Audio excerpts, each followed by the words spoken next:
L'arbre frondós del pare Claret i de la seva obra, que avui continua pel món.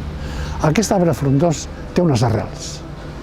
L'amor a Jesucrist, com tots els sants i santes, no? Però bueno, en el seu cas era així. Tota la feina que feia, tot el que era Claret és perquè hi havia una fundària al seu món interior de relació personal amb Déu.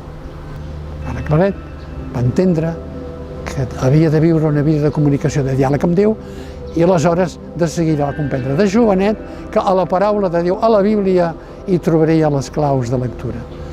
Ja en aquell temps, Claret tenia com a focus principal, punt de partença, la paraula de Déu, la Bíblia. I sempre als sermons treia casos i exemples de la Bíblia i de la vida real de la gent, de la pagesia, com feia Jesús, no?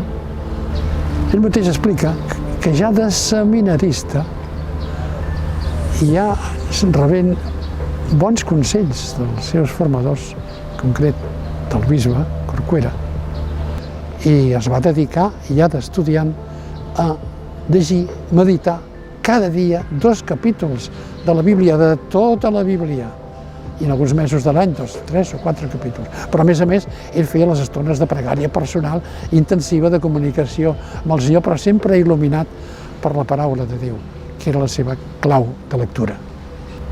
I ell ens explica, és que jo m'entusiasmava, per exemple, amb els profetes, el cas d'Isaïes, el cas de Jeremies, les seves actituds, la seva disponibilitat, les problemàtiques que patien i com se'n sortien, perquè se sentien sempre acompanyats d'aquell que era el sentit de la seva vida.